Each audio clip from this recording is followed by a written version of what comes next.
सुबुद्धि सिंह कसाना, सहायक आचार्य राजनीति विज्ञान।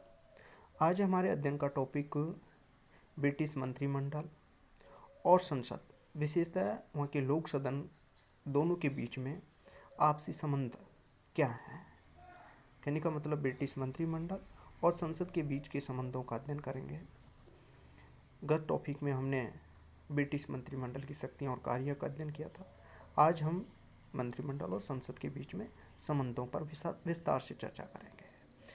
ब्रिटिश मंत्रिमंडल और संसद का संबंध ब्रिटिश शासन व्यवस्था में सिद्धांत और व्यवहार के अंतर का एक बहुत बड़ा उदाहरण है।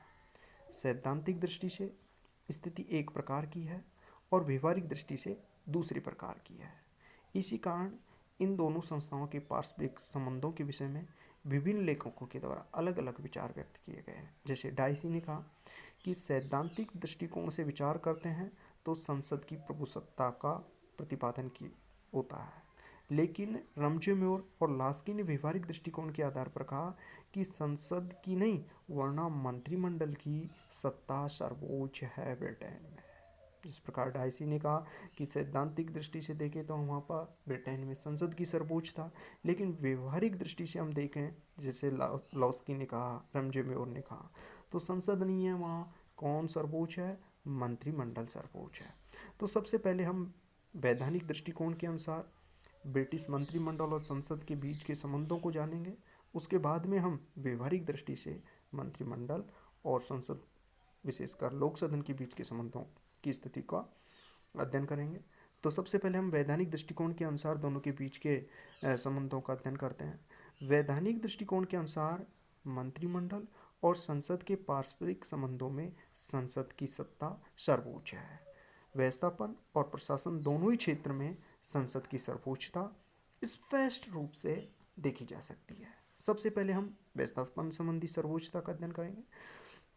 वैधानिक दृष्टि से ब्रिटिश संसद को सर्वोच्चता प्राप्त है और कानून निर्माण के क्षेत्र में उसकी सत्ता की समानता करने वाली अन्य कोई भी संस्था नहीं है। ब्रिटेन में एकात्मक शासन व्यवस्था है, अतः ब्रिटेन में ब्रिटिश संसद एकमात्र कानून निर्मात्री संस्था है। संविधान लचीला होने के कारण ब्रिटिश संसद सामान्य बहुमत से ही संवैधानिक कानूनों का निर्माण कर सकती है।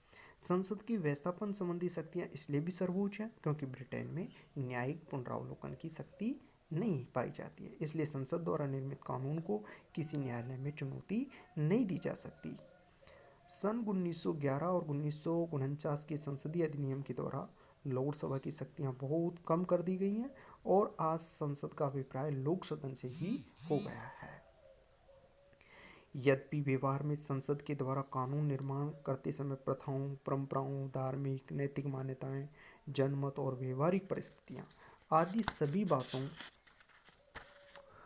को ध्यान में रखना होता है, लेकिन वैधानिक स्थिति यह है कि संसद कानून निर्माण के क्षेत्र में सर्वोच्च सत्तावान है। दूसरा, कार्यपालिका नियंत्रण संबंधी सर्वोच्चता देखते हैं संसद की। ब्रिटेन की संसदात्मक व्यवस्था के अंतर्गत ब्रिटिश संसद को न केवल कानून निर्माण संबंधी सर्वोच्चता प्राप्त है वरना प्रशासनिक कार्यपालिका पर भी लोक सदन के द्वारा नियंत्रण रखा जाता है। मंत्रिमंडल लोक सदन के प्रति उत्तरदायी होता है। लोक सदन अविश्वास का प्रस्ताव पास कर मंत्रिमंडल को पदच्युत कर सकता है। लोक सदन निम्न साधनों के आधार पर मंत्रिमंडल पर नियंत्रण रखता है। लोक सदन द्वारा, जैसे लोक सदन प्रश्न पूछकर, लोक सदन द्वारा विधानमंडल पर नियंत्रण का प्रथम और सर्वाधिक प्रभावशाली उपाय प्रश्न पूछना है। यह प्रश्न संसद की किसी भी सदस्य द्वारा मंत्री से उसके विभाग से संबंधित कार्यों के विषय में पूछे जा सकते हैं। प्रश्न पूछे जाने की आशंका मंत्रियों को सदैव भयग्रस्त रखती है, क्योंकि इन प्रश्नों से उनके दोष प्रकाश में आ जाते हैं और उनकी विभागीय नीति की आलोचना होती है। दूसरा साधन देखते हैं, वाद विवाद। वाद विवाद भी संसद के हाथों में मंत्रिमंडल पर नियंत्रण का एक उपाय है। संसद के दोनों सदनों में मंत्रिमंडल की नीति और कार्यों पर वाद विवाद किया जाता है। इससे प्रशासन के दोष प्रकाश में आते हैं। लोकमत सत्रक होता है। इस वाद विवाद से मंत्रियों को अपनी नीति और कार्यों का औचित्य सिद्ध करना होता है। आलोचनाओं का भय मंत्रियों को सदैव सचेत किया करता है। तीसरा हम साधन देखते हैं निंदनात्मक प्रस्ताव। मंत्रिमंडल पर नियंत्रण रखने का एक उपाय निंदनात्मक प्रस्ताव है। इससे व्यक्तिगत मंत्रियों पर प्रहार किया जाता है। इनका ध्येय किसी विषय विशेष की नीति के प्रति असंतोष व्यक्त करना होता है। इसे किसी भी सदस्य द्वारा प्रस्तुत किया जा सकता है, किंतु निंदनात्मक प्रस्ताव का पास होना कठिन होता है, क्योंकि मंत्रिमंडल के सदस्य अपने सहयोगी मंत्री को बचाने की पूरी चेष्टा करते हैं। कार्यस्थगन प्रस्ताव लोक सदन द्वारा मंत्रिमंडल पर नियंत्रण रखने या आलोचना करने का एक अन्य उपाय है कार्यस्थगन प्रस्ताव। इस प्रकार का प्रस्ताव शासन की किसी विशेष समस्या दोष के संबंध में रखा जाता है और यह प्रस्ताव लोक सदन के किसी भी सदस्य द्वारा प्रस्तुत किया जा सकता है। अगला हम साधन देखते हैं कटौती प्रस्ताव। लोक सदन विशेष कार्यों की नीतियों के प्रति अपना असंतोष व्यक्त करने के लिए संबंधित मंत्री के वेतन पर कटौती का प्रस्ताव प्रस्तुत करता है। ऐसे कटौती प्रस्ताव का उद्देश्य मंत्री विशेष के प्रति अविश्वास व्यक्त करना है और सामूहिक उत्तरदायित्व के सिद्धांत के कारण इस प्रकार के कटौती प्रस्ताव के पारित होने से संपूर्ण मंत्रिमंडल को त्यागपत्र देना होता है। अगला साधन देखते हैं अविश्वास प्रस्ताव। लोक सदन के पास मंत्रिमंडल में अविश्वास व्यक्त करने के अनेक साधन होते हैं। कानून निर्माण के क्षेत्र में मंत्रिमंडल की इच्छा के विरुद्ध कार्य करके भी मंत्रिमंडल में अविश्वास व्यक्त किया जा सकता है, किंतु अनेक बार किसी विधेयक पर मंत्रिमंडल को पराजित करने का उपाय प्रभावशाली नहीं होता, क्योंकि संभव है कि मंत्रिमंडल इस हार को महत्वपूर्ण न समझे। ऐसी स्थिति मंत्रिमंडल के कार्यों से असंतुष्ट होने पर लोक सदन को अविश्वास का प्रस्ताव पारित करना होता और ऐसा प्रस्ताव पारित हो जाने पर जरूरी है मंत्रिमंडल या तो त्यागपत्र दे या सम्राट को परामर्श देकर लोक सदन को विघटित करवा दे।